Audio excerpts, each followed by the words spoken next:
Hey everybody, welcome back to Cocktails, Code, and Conversation. Coming up this week on the C3 Pod, we've got two special guests, Miss Savitha and Miss Roopa, who are going to talk to us about what it's like forming an identity and access management company. Also giving us some background to what it's been like as a woman and a minority in the tech field, because you guys know I love talking about diversity and inclusion, but you're going to really enjoy this conversation. We get into a lot of good things. Of course, this podcast is brought to you by On The Corner Media Group, and you can check us out at onthecorner.us. Check us out for all of our great content that we have coming out to you. And of also a special announcement, the Jumpstart Award still going on. We are giving away to 6 participants access to Coursera.org for those who want to jumpstart their career in IT or cybersecurity field. So please check that out. The link pops up below. And let's see, anything else? No? Check out the merchandise store. Okay, you guys got the link. Become an official part of the C3 squad. We've got some new limited edition gear that's up on the C3 store, so check that out. I think that's it. We covered everything. Let's get to the pod.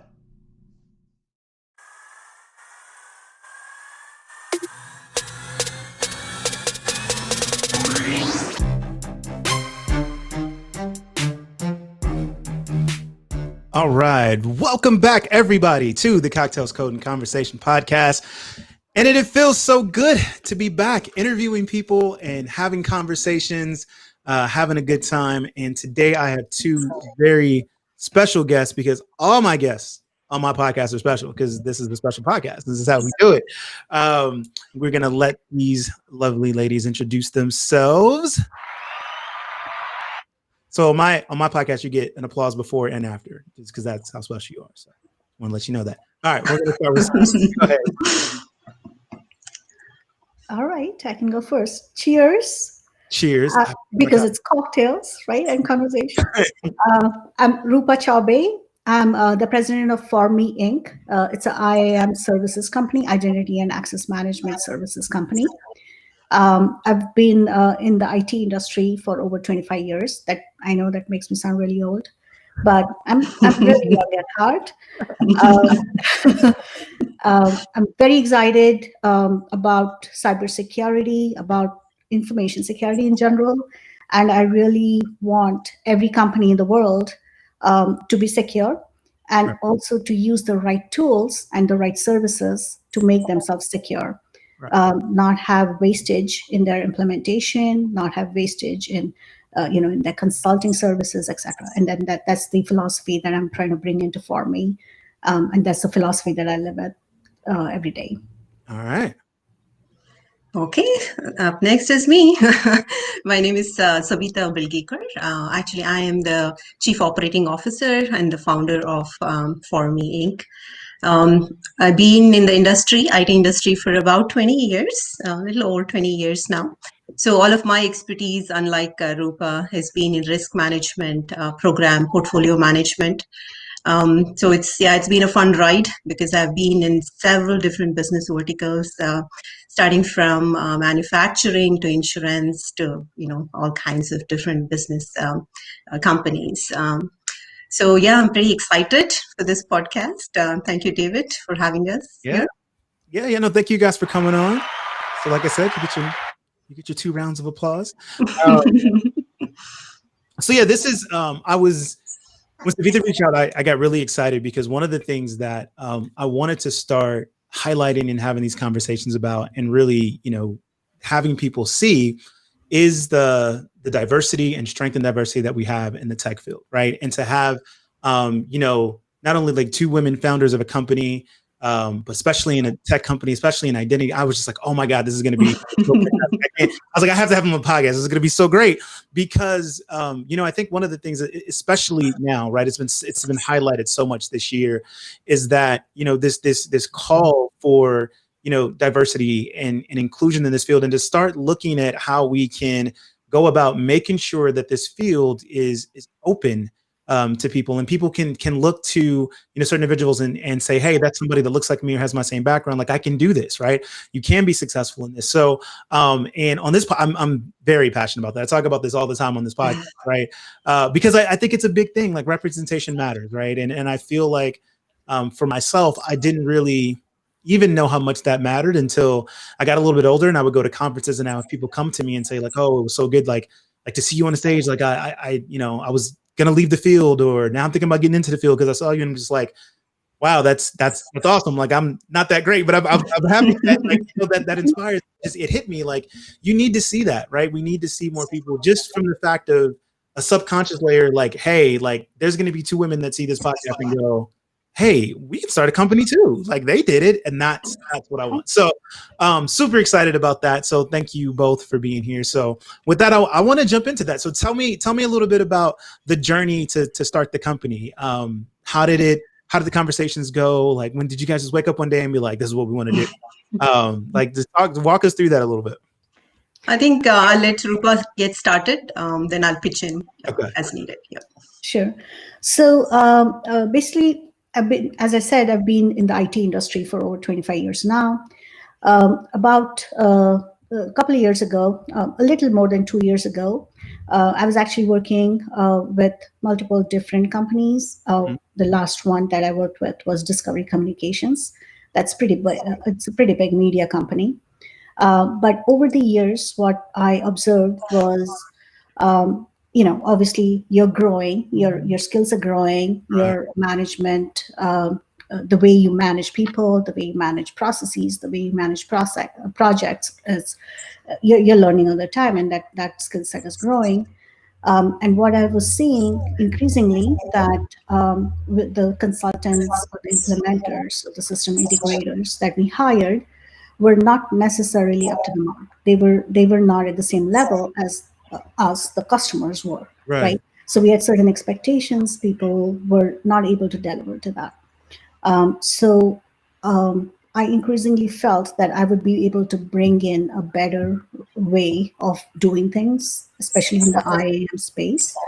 And we could see the trends, right? The trend was that IAM is now moving more as a service rather than on-prem. But the consulting companies were still in the phase of, oh, we want these large projects. We want to do time and materials. We want to keep billing the customer as much as possible, right?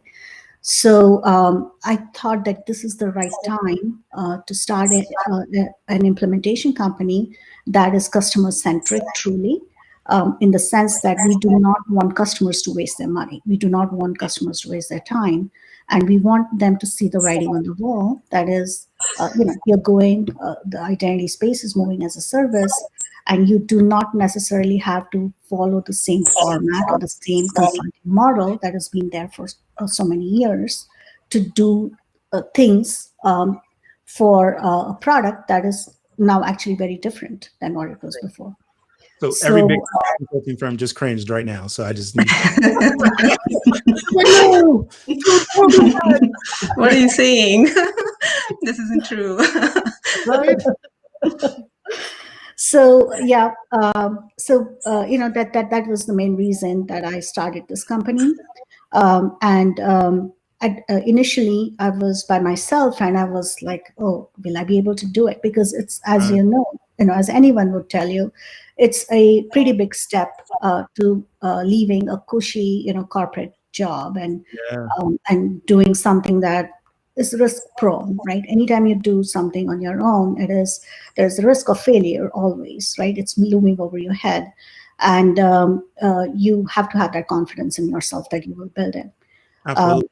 But I realized that in order for you to have that confidence and have someone support you all the way, you need an equal partner, right? You need someone who agrees with your mindset, who agrees with your philosophies, and has the same kind of goals and ideas that you have. I mean, not ideas necessarily, you want to have diversity of ideas, but has the same kind of goals, right? Wants to reach the same space.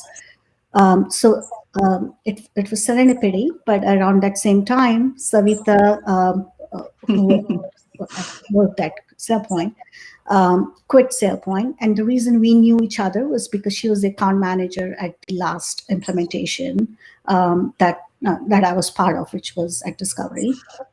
And over a period of a year, we had got to know each other fairly well on a professional level. And I liked the way that she worked and she approached her customers, which I was one of them. And when I heard that she left SailPoint, I thought that maybe she's the right person to partner with. Because the ideas matched quite a bit. Now, there's always that period of discovery as well Yeah. of each other. And maybe later in the podcast, we can talk about how, to make businesses successful, startups Yeah, successful, right? definitely. But that's how we started the company. Okay. I definitely want to like to, add a little more on my side of the story as Yeah. well. A little bit of history. This is definitely not my first startup. I have initiated two other companies in the past, way back in 2009. One was actually a Go Green, kind of an electrical company. And the second one was Smart School, which is education based. So yeah, startup was not a new concept. Um, so from my side, as I was working as an engagement manager at SailPoint, what I saw from the vendor side of the house was I had noticed that some of the struggles that customers were facing with high cost consulting cost, as Roopa mentioned earlier. There was no clear view of what the IAM roadmap was on their end. They always needed that. High product cost. There are so many products in the market. They didn't know which one actually would fit right for them. So, and lack of knowledge and expertise, right? They constantly would rely on vendors. They would rely on service companies to guide them through. So, based on all of those, I really saw that there was an opportunity there, for us to fill that gap. And in fact, when I left SailPoint, though these were in back of my mind, it was not something that I want. The reason I left, was to stay home with my kids, spend more time with them. After 20 years, I had a chance to take a break. Right. But opportunity knocked at my door as Roopa approached me to be a partner with her. Initially, there was a little hesitation because I wasn't sure at that point, should I really jump back to another job or other, kind of work. But I still remember Rupa's words, her immense trust in us. Her words were, "We can do wonders together." I think, have a text message from her. So I thought, there was no looking back. This upheld my decision. And we quickly understood that, our principles aligned, our business strategies aligned, and there is, as Rupa also acknowledged, I think it was destiny, I guess. So yeah, this is my little bit of my story. All right, this is awesome, and it's a great story to hear, and I'm glad that you guys were able to find each other and found this, and I love what you talked about as far as looking at how services are delivered now, right? And especially in identity as things are kind of changing, and one of the things that's never really set well with me, even though I started my career as a consultant, right? Like that was my life, right? So my whole job was to make sure that you never had all your questions answered, because if you did, then I didn't have a job, right? So that never set well with me, right? Because I wanted to I'm a relationship type of person, right? So I wanted to establish that good relationship with my customers and make sure they understood that, look, I'm always going to tell you what's in your best interest, regardless of who I work for or what I'm representing.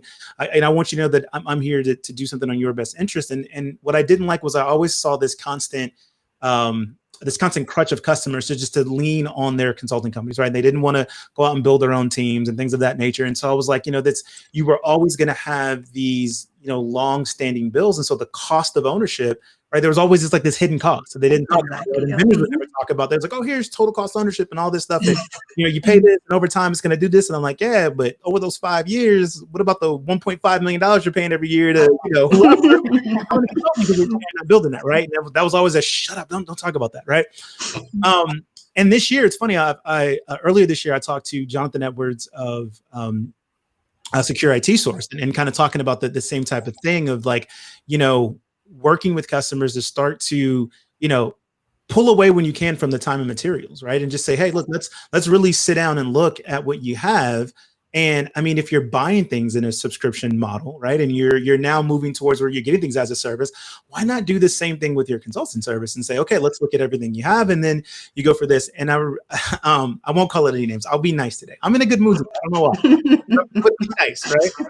But I would remember, I would always push for, what they would call like fixed contracts or things like that, or more agile projects. Was like, it only takes so long to do something to where you can go into a customer within 5 minutes and go, okay, you need to do what? You need to connect to AD, you need to do these things. Okay. Exactly. It's going to take this long. Like, I know all the questions to ask you.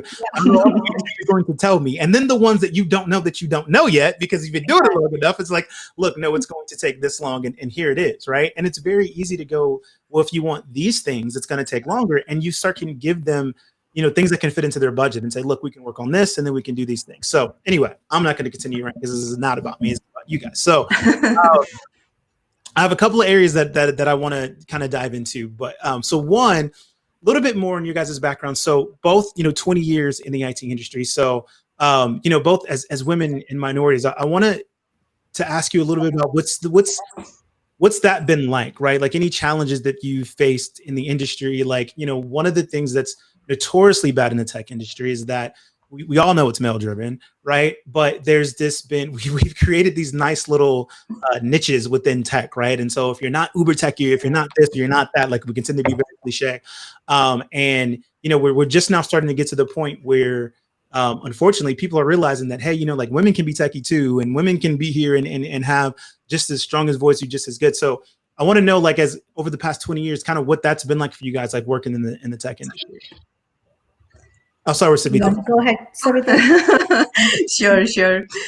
Yeah, 20 years, long time, right? And I was actually talking on another podcast about a similar topic, that things have changed, when I graduated, from engineering and started my career. Things were very different, back then they were very selective.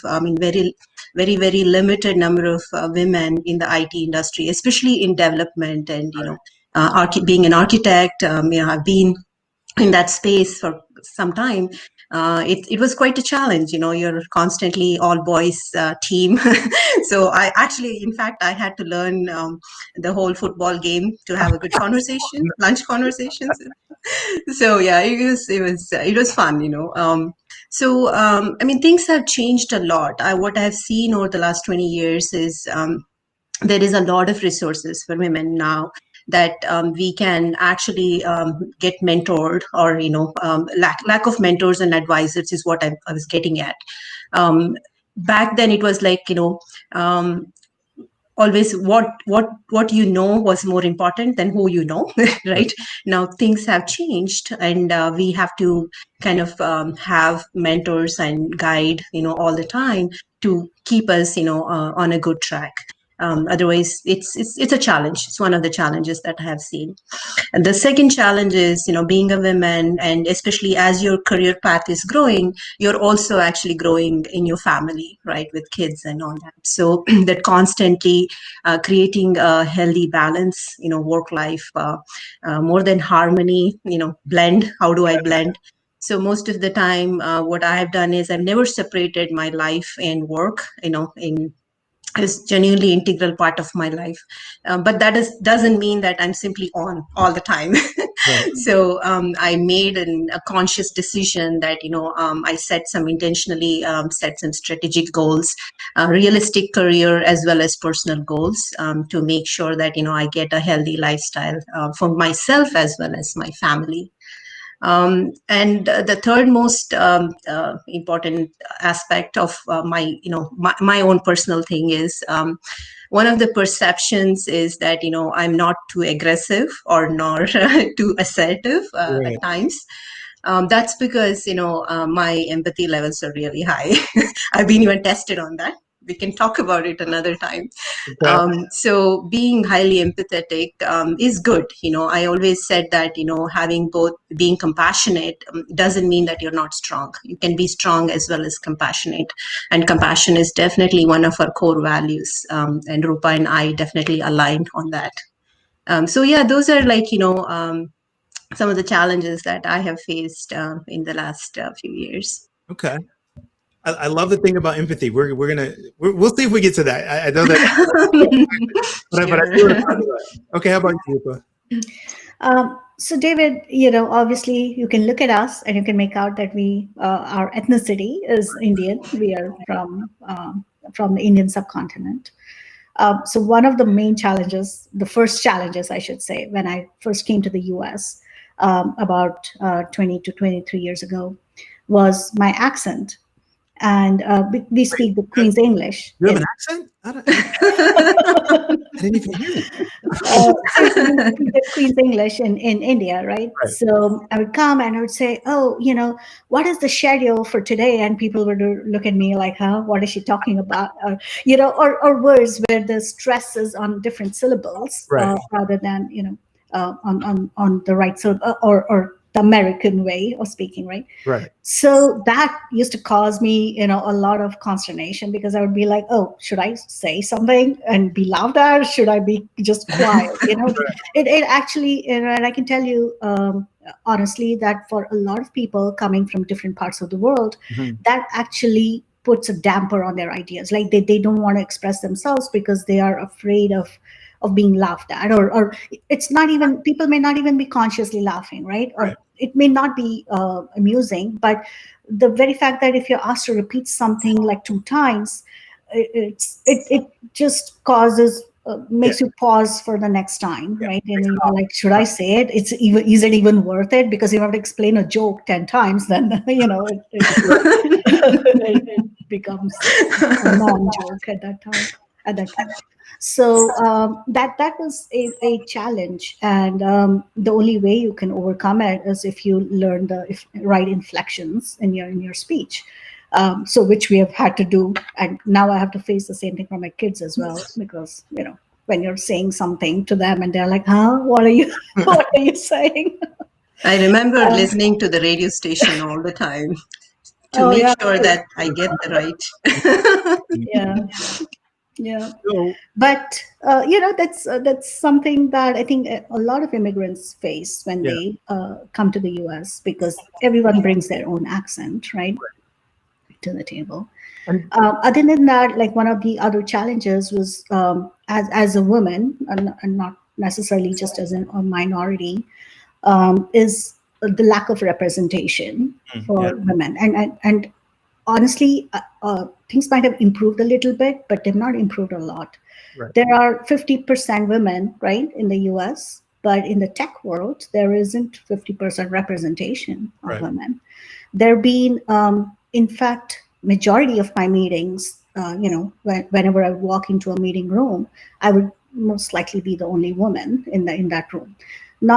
Obviously, you can't let it bother you because you have, you're all professionals, you have good working relationships, and you carry forward. But there are times when, if you're meeting with vendors, and I have many examples of this, where some of the vendors are not very conscious about what they're saying, right? And then it just comes across as being a bit misogynistic when they say certain things, and you're the only woman in the room, and looking at them are like, what are you saying? Do you even realize what you're saying? So those are the times when you really feel that there is this lack of the lack of representation. Really, it's rubbed in, and then I think in general, the ideas that people bring to the table. What Savitha and I we chatted about this a few months ago, that we don't want to be another, we don't want to bring in the same ideas as another male person, because there are certain ideas that men have, and we don't want to pretend to be men and bring forth those same ideas. Our ideas should be something that is developed as a result of us being women and as minorities or having different experiences, because the reality is when we are growing up, our upbringing and everything, it's a little bit different if you're a girl and if you're a boy. Or at least it has been so far. I'm not advocating it should be the same, and I'm not saying that is how it will be going forward. But when we were growing up, that was the reality we faced. As a result of that, I think the different upbringing makes us resourceful in different ways. And as a result, we bring in different ideas or different ways of solving problems when we are, when we are sitting at a table and trying to troubleshoot issues or brainstorm or whatever. Yeah, and you know what? It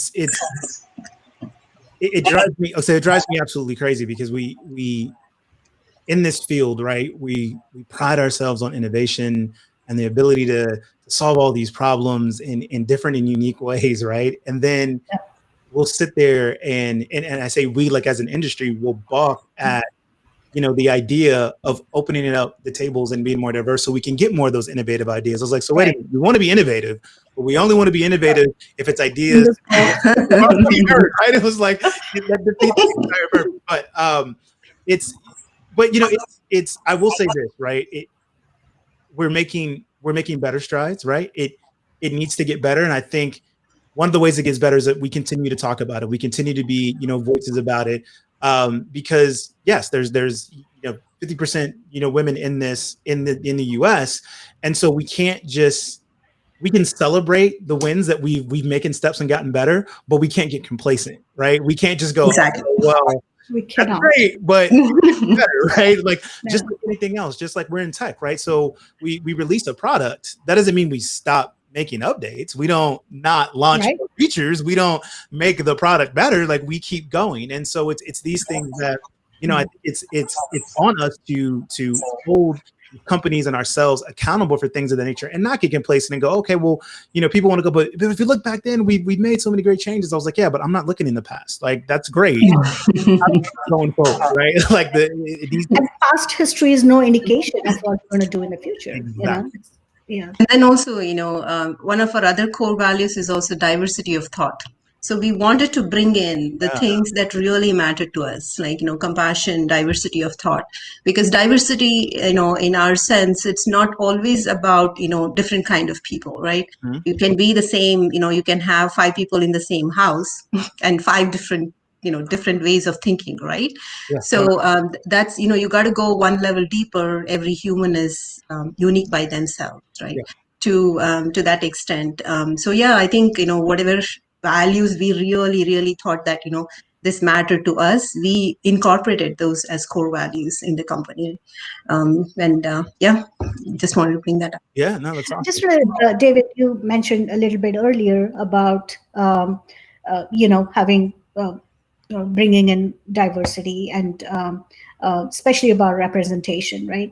So what I do increasingly find, and maybe I'm just ranting over here, but even at school, level, right, in middle school and high school level, you would find that there are more boys taking all of the tech subjects, right, and not enough girls. And I'm not sure why that is, or maybe I know and I don't want to share, but but I think there has to be at that level or in that stage is when we really need to ignite that spark, or we need to encourage all kinds of people, minorities, women, any kind of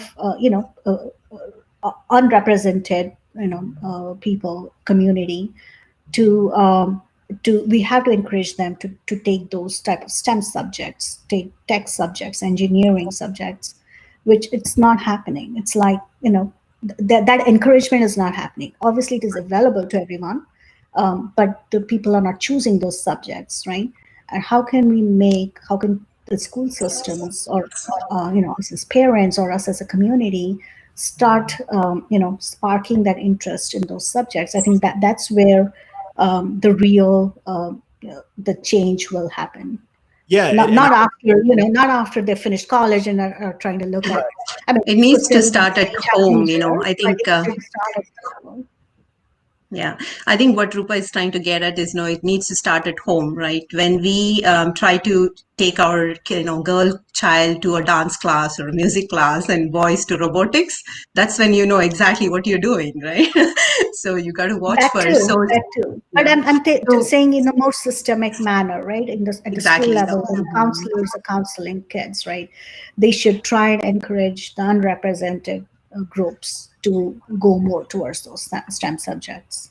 Yeah, so it touches on a lot of a lot of things. Most of them, I believe, is unconscious bias within, our society, which is that a couple of things will happen. So you get these kids and they come in and, let's just say there's a teacher and there's 20 kids and it says, oh, okay, now we're gonna study robotics, right? And unconsciously, the teacher's gonna go grab all the boys. Yeah. Because they're gonna be interested, and then let's do home ec over here for the girls because they're gonna want to bake it. It's this it's this crap that we've programmed from the 50s and 60s that this is how it's supposed to work. And sometimes people mean well, they just, again, unconscious bias. Unconscious, yeah. You go to buy if a friend or somebody's having a baby shower, is it a boy or a girl, right? You automatically go get blue or pink, right? Because it's a societal norm that we've told ourselves that this is it. And so it's part of like breaking that and just going, hey, look, today we're doing robotics, the entire class.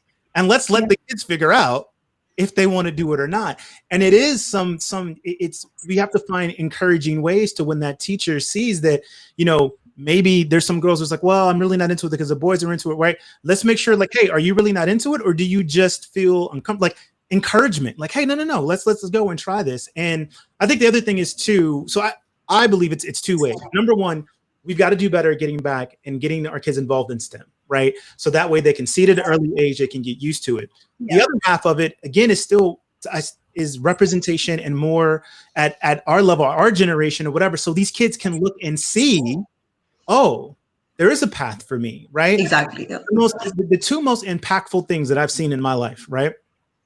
Number one, Barack Obama becoming president, because I knew that there's going to be tons of black boys and girls who would look and say, I can be president, right? I don't really care I'm not even talking about his politics. I didn't care about that. It was the fact that they could look on TV, or they could look in the history book and go, oh, they look like me. They look like daddy. So I can do that too, right? Now we have a woman vice president. So little girls can go, oh, like me. Hey, mommy, can I be that one day? Yes, baby, you absolutely can.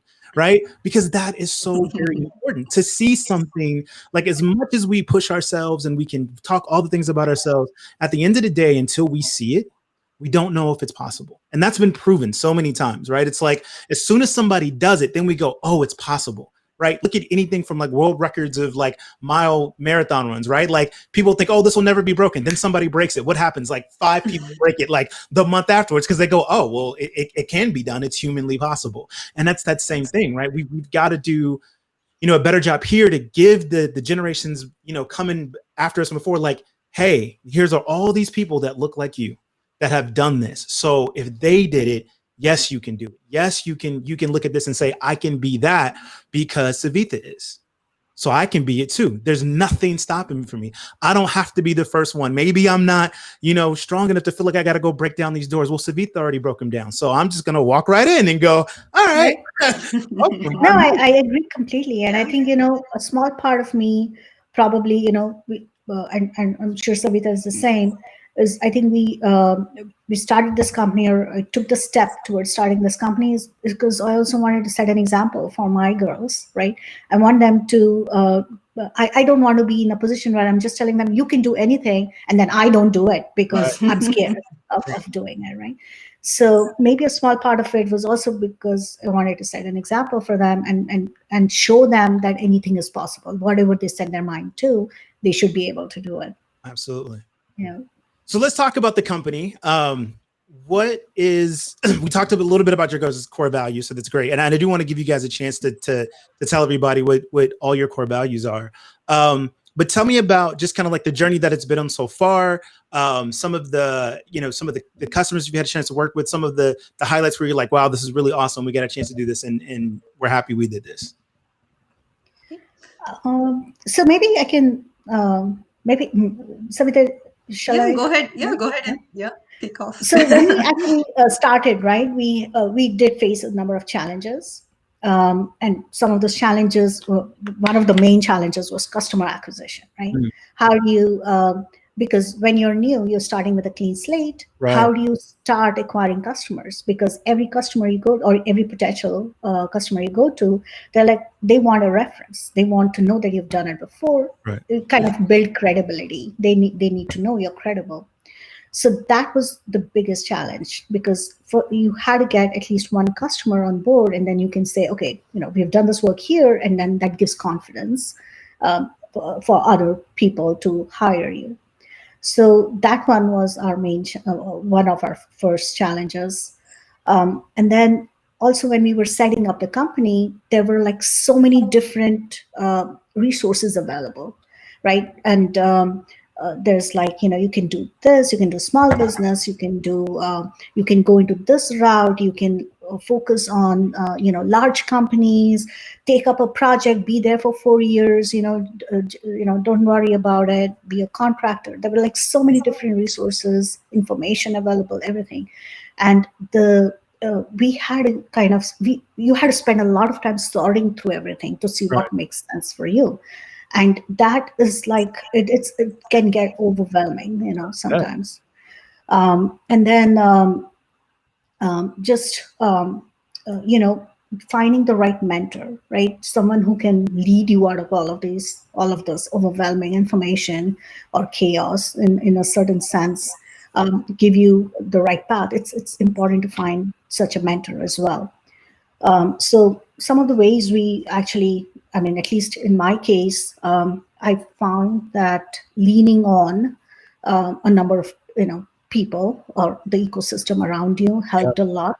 And this may just seem, like a cliche, but I found it to be true, because earlier I used to laugh at it when people said, I'm leaning on my community, I'm leaning on my family, but I actually found it that I was doing the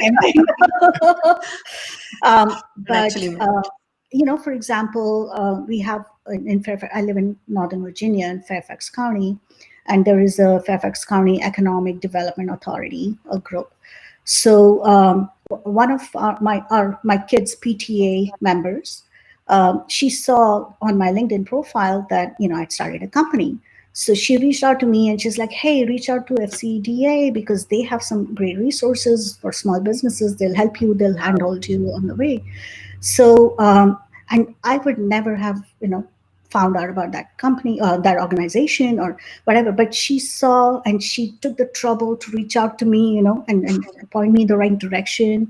So that's how community helps each other, right? Absolutely. So that was, and that really led to other things as well, because FCEDA also provides mentors for you, and everything is free, right? They just want small businesses to be successful. Favorite price. Yeah. So we took advantage of that quite a bit, and then of course, the way we found our first customer was we had to lean on our professional relationships. Mm-hmm. So my previous team members who now were at different companies, they helped us, pulled us in, got us introductions to vendors, to their partners, and we were able to kind of forge that relationship with our partners, with vendor partners, because of some of our previous colleagues or ex-colleagues kind of pushed them and gave great references and made sure that we were successful. Right. And then of course we lean on family. I never thought that I would ever say this, but my teenage daughter was also a stress reliever. Stress giver. Because at the end of the day, when you're talking to them and they want to tell you about all of the pop culture and what's going on TikTok, on a given day, it makes you, it relieves your stress, right? It makes you leave things behind and think about other things. So those are some of the challenges, though. Constantly you are stressed out because you want to make this successful. Yeah.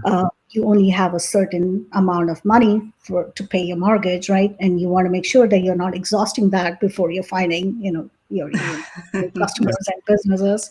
That's a constant stress. It's always there with you. Real stress. Yeah. Yeah. So I think I'll go ahead and touch on a few other. David, you want to say something before I jump on to other challenges? No, go ahead. Okay, cool. So I know COVID is real. Everybody knows about it. So we also encountered some COVID challenges. So as actually we were ramping up, you know that we're almost like 2 years old company now. Right. So in beginning of this year, almost in March, when the COVID kind of had its effect, we were actually ramping up. We were trying to finalize our business development plans. We wanted to find out what our sales plan is going to be, marketing plans, and all that. And the first few months, we didn't feel the effect at all because we had a couple projects. We were really busy with the project, and we had some new partnership going on. So we were actually busy with the kind of building that relationship with our partners, learning new products and whatnot. So we didn't feel the effect, but eventually we did. We kind of felt that our pipeline was getting affected. There were a couple things that I want to bring up. Because our business strategy initially, as Roopa mentioned, it was like a catch-22, right? You have a customer, you have the credibility, you don't have the credibility. So it's like you need to have one or the other. Right. So we were actually getting projects, from our vendors. So those pipeline was affected. Our vendor project pipeline was affected. Customers started slowing down because we actually focused on higher education to start off with, because Roopa and rest of my team has a really strong background in higher education in the IAM field. So as you all know, higher education slowed down quite a bit because their priorities shifted, because they were focusing on getting their infrastructure in place for 100% online schooling and whatnot. Right. So basically, the shift in priorities affected us. And of course, Roopa and I, me being moms, kids were home. There was challenges at home as well, homeschooling and whatnot. But this really did not stop us. What we did was, we started to see how can we move forward. We wanted to move forward, change our strategies, and see where can we really leverage, what can we do, at this point where everything seems to be, on a hold, right? So we did consult sales and marketing experts, in our circle of, connections, relationships in the field for guidance. How do we go about doing this? We even reached out to one of the professors. Roopa did reach out to one of the professors to get us some more guidance on how do we shift the gears? How do we work in the COVID situation? Right. We also, decided to augment our team with marketing and sales, resources. We thought about, spreading our wings and kind of going away from kind of expanding our footprint. We kind of went into cybersecurity space. We also started to go to other marketplaces, like not just the US. We kind of tried to expand in Canada and India.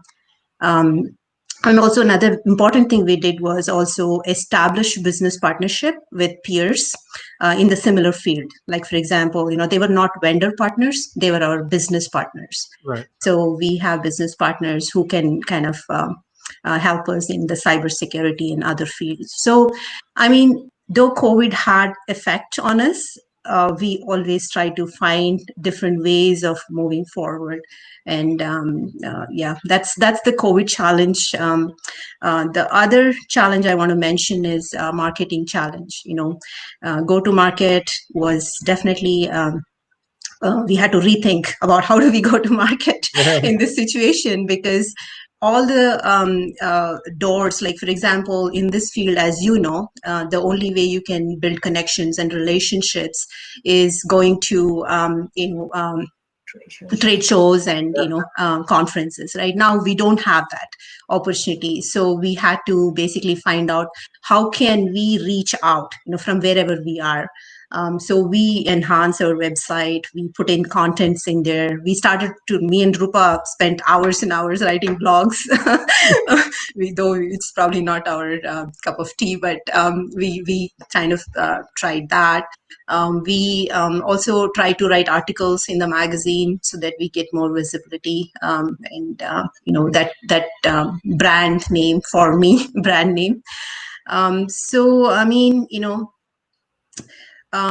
we took a lot of time. We invested a lot of time in vendor partnership and business partnership, augmenting with marketing and sales, freelance individuals.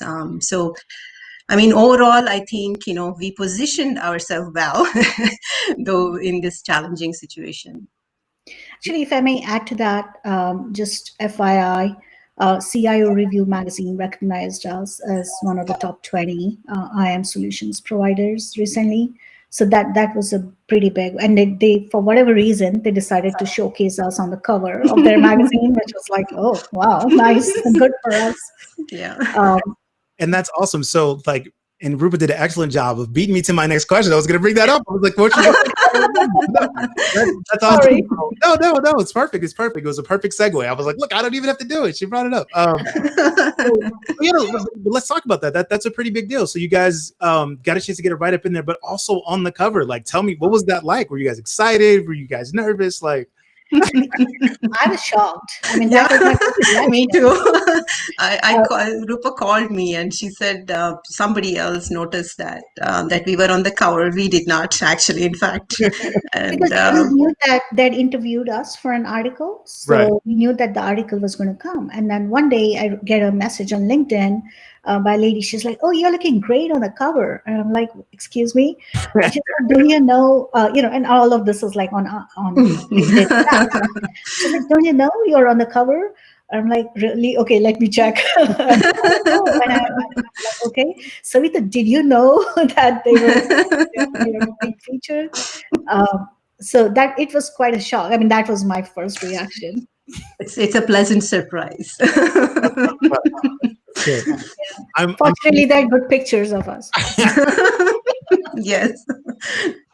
I was trying to see if I could real quickly. I was going to the website. I was like, let me see if I can bring it up. But I couldn't find it really quickly. But I'll see if I can search the web archives and attach it to the podcast. But no, that is awesome, and that is definitely, again, back to what we've been talking about, like representation, like to be able to see that, like, so that is a huge deal. So you, first of all, you guys should be very proud of yourselves, like, and pat on the back. I have a feeling Roopa's not the type of person to get too high or low about something, but so Savitha, you got to make her celebrate the little wins every now and then. No, that's fantastic. Honestly, I remember, the first time I even had something published, like in a review. Actually, I don't even remember what magazine it was. I have to go back and look it up, but I was so freaking excited. It was when I was at Cellpoint, and I'm gonna screw up the names. I'm not going to say it, but I remember somebody from PR was like, "Yeah, we're going to put this in the magazine." They were also low key about it. I was like, "Oh, okay." So I was like, "Let me be calm about it." I was like, "Yeah, that's cool." And then I went home. I was like, "I'm going to the magazine." Yeah, no, it was cool. It's always good to see your name in print, right? I mean, it just gives you validation that you're on the right track and you're doing the right thing. You surely were excited, David. So, I know the entire world knew before we did. Yeah, but actually, to add to something that Savitha said, we did spend a lot of time coming up with our blog series. And the reason I bring it up is because, a lot of people write blogs, right? But we wanted our blogs to be meaningful and useful for people who read it, especially, people who are trying to make a decision in the IAM space and trying to see what trends are there. So it's not just our experience, we're bringing that into the blog, but we also did research and we're looking at different analysts and where the market is going, doing our own analysis and then bringing that into our blogs. So we had like a IAM trend series, a series of 3 blogs. So, it's basically saying, trying to figure out where the IAM market is growing. And our analysis is it's the mid-sized market that's growing at an exceptional rate at this time. And shortly after that, there'll be a way for small businesses to step up for access management. And then, of course, then there will be a wave where the large companies go back because they have all implemented custom IAM solutions right now, right? Or they've taken solutions and customized it for their requirements. But they will all start going to the as a service, because no one wants to be in the business of doing IAM if you're selling cars, right? You don't want to have like 100% IAM when your business is selling cars. So there will be a trend where they will just send it out for as managed services. That will be the next big wave that will come. So we are trying to do this type of analysis and then create them as blogs. Similar to that, we wanted to show people what a return on investment would be for their IAM products, right? You implement IAM, but is it just a security write-off? Like, is it negative? Is it an expense, or is it going to be is it going to help you in any way? And we are able to prove over and over again that having, especially IGA, right, provisioning and recertification, that will actually help you with your operational expense. It will bring down your operational expense. So we want to prove that, and we want to show that. So those are the type of topics we want to bring into our blogs, but it's actually useful for the person reading it. Yeah, that's definitely that's exciting. So I will make sure that for listeners that are watching us on the replay, and then of course if you're just listening to it, I'm going to put the link to their blog in the description on the podcast, so you can go and check that out. It's also going to be in the link on the podcast notes. So when you're listening to this and you say, "Hey, I want to go check out that blog," check out the details in the link, and you will have a link to their blog. So I have a couple more questions, and then we're going to wrap up. I want to be respectful of your time, and thank you. So we talk about, like, we know that tech is a high stress area, right? And then having your own business adds even more stress to that. COVID and having to teach the kids from home, even more stress than that. So one of the things that I'm also a big proponent about, right, is self-care, right? We got to do a good job of looking out for each other and protecting our mental health and just, taking breaks. So tell me about, some tips or tricks or things that you guys do to just kind of, take a step back, make sure you're taking care of yourself, whether it's, reading a book or sipping some tea or whatever. So, I want to respond to that, David. I'm going to tell you that Savitha is a self-help guru. So take her tips and follow them. Don't believe that. No, I think I'll go first. I think the reason Roopa says that is because I'm crazy about yoga and meditation. So it's been 2 years since I have taken up a program called Inner Engineering. Okay. So we always talk about engineering the outside world, right, for our convenience, whatever, for comfort, right? But what do we really do for our inner self? We don't really do much. So Inner Engineering program offered by Isha Foundation is been like the greatest thing that I've discovered so far, because it is, it's kind of a balance for everything, your mental, emotional, physical, as well as your spiritual. If you're walking a spiritual path, definitely it has helped me greatly. I think that's where Roopa kind of jokes about being a guru. But every morning, spending, I get up early so that I get my me time to do whatever meditation I want to do. Keeps you in a very, very good state of mind throughout the day. I can say that I've quit all kind of caffeine for the last 2 years. Don't have to rely on it at all. All right. As the meditation works really great. If you're interested, do look up. It's scientifically proven as well. So it's a good program. And of course, I spend a lot of time with my kids. We hike, bike, and that also kind of relieves a lot of my stress. Okay. Awesome. What about you, Roopa? We got a COVID puppy. Oh, look at this guy. So it's like having a toddler at home, without the toddler responsibilities. So Yeah, he's quite a stress buster, I should say. So you can do in engineering, or you can get a puppy. You can get a puppy. That's not good comparison. Sorry. Maybe No, it I is, couldn't because I'm resist not. I don't have a puppy, so I should not say that. Maybe it is. I couldn't resist it. Sorry. No, but a lot of the things that Savitha, the points that she made, you need to have your own space, right? Yeah. You need to have that me time where you are able to, kind of just change your perspective. Just do some retrospection. I should say introspection, and do. Your thinking time, right? Right. It just keeps your mind razor focused.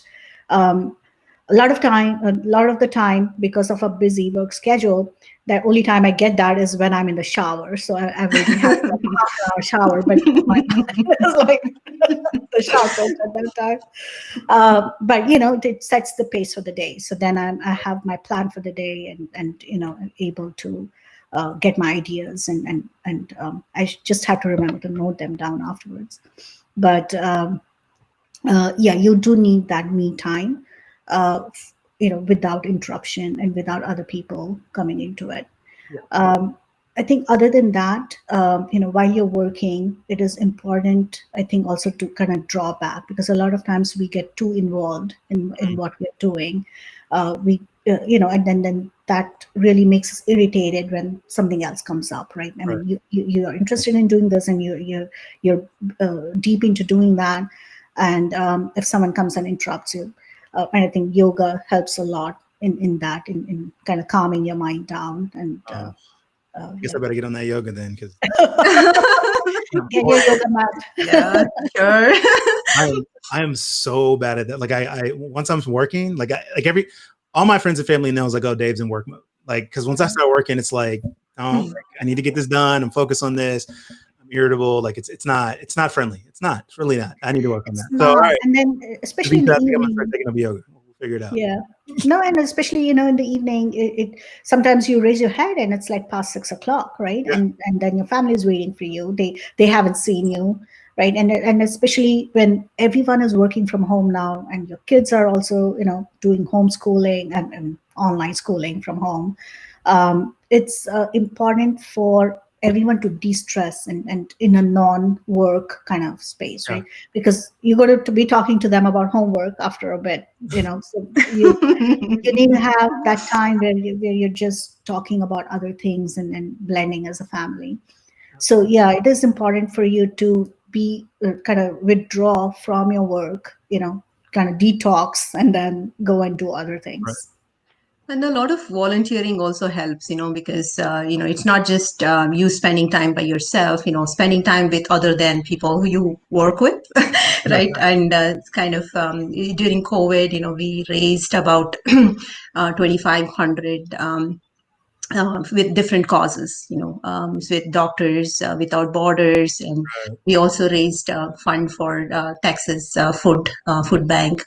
So it kind of gives me that additional relaxation. It's though you're doing work, but it's almost like giving back to the community, right? So I mean, there is different ways people find to relieve their stress, right?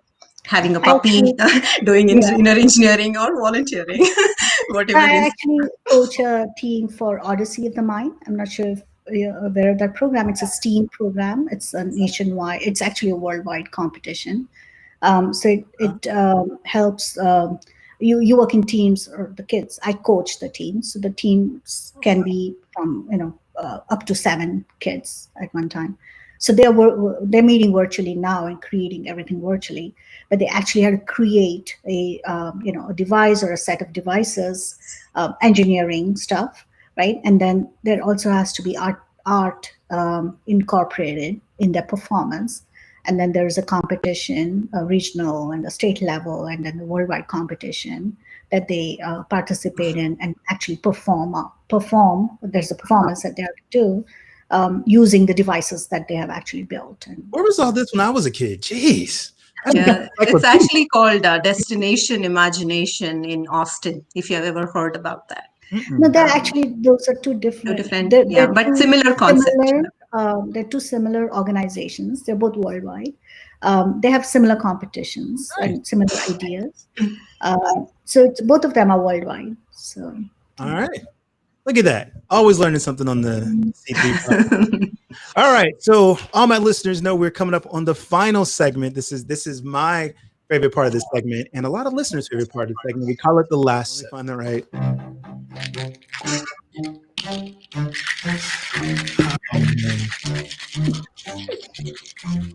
Gotta love it when you hit the wrong effect button. Okay, so final question that's going to go towards both of you, and I'll give you each a chance to answer is, what do you want your legacy to be? So what do you want people to remember about you and the things that you have done? So I'm going to start with Savitha, and then we're going to end. Oh my goodness. Yeah, if you ask me, being in yoga meditation, I would always say a human being, a good human being. Just kidding. Yeah, some of the things I always seen with the company as well is, I'm always the person who would strive for progress, not perfection. In terms of, where we are at with the company, being agile and adaptive, was key to our business. So how people want to remember me is totally about passion, and passion is what has driven me so far. Like, right from the first job that I have done till today, passion is being the basis of everything. If even, when I changed the field, initially I was in product management, program management and risk management. Jumping onto IAM was also a passion for governance, passion for security, right? So I think that's where I think I want people to remember me, that passion can drive everything. So have passion and compassion. So passion with compassion goes a long way. And probably Savitha's motto is that, passion with compassion. Okay, awesome. How about you, Roopa? So, while Savitha was talking about, I agree. I would want to be remembered as a good human being. But we play so many roles, right, in our lives. I want to be remembered as a good daughter, an ideal daughter, if I were to be aspirational. I want to be remembered as a good mother. I want to be remembered as a good wife. I want to be remembered as a good friend. And in fact, I place my friendships, that relationship, over anything else. I think, even over being a daughter or a mother or anything else, because all of the other relationships you don't choose them, they happen to you. But friendship is the relationship that you choose, right? With people. So I would really like to be remembered as a very good friend, a person who my friends can turn to at any time when they need me, and who they can depend on completely. And other than that, I think all of the other things that we do in life are ancillary, right? They are ancillary to these relationships that we carry all our lives. So if I'm remembered as a good human being, I think that will make me happy. But if I'm remembered as a great friend, a great mother and daughter and wife, then I think that would make my life complete. See, we aligned right there too, right? We didn't disagree anywhere. Started off with a good human being. Yeah, I agree. I mean, that's the topmost, right? I mean, that's what, as a species, we all have to be worried about, that we should be good. I mean, we should not be mean to others. We should, we should help grow each other, right? Elevate each other. Absolutely. Yeah, absolutely. All right. I can't think of a better way to end off this conversation. That was awesome. Ladies, thank you so much for taking the time today. This podcast couldn't have turned out any better. There's so many gems. There's so many things. I cannot wait to get this out for people to hear it. But thank you. And good luck to both of you. And really just know that I am rooting for you. Right. So I will do everything. Thank you. Thank you, David. I post blogs. I will post the website, everything. Because it is it is leaders like yourselves that are going to continue to help us lead this next evolution as we get better in this industry. So thank you both. To all my listeners, you guys know what it is. To the next cocktail, to the next conversation. You guys stay safe out there. Thank you. Cheers. Thanks, David. It was wonderful talking to you. Yeah, thank you for having us on your podcast. We really appreciate it. Of course. Cocktails, Code, and Conversation is brought to you by the On the Corner Media Group. Check us out at onthecorner.us for more great content.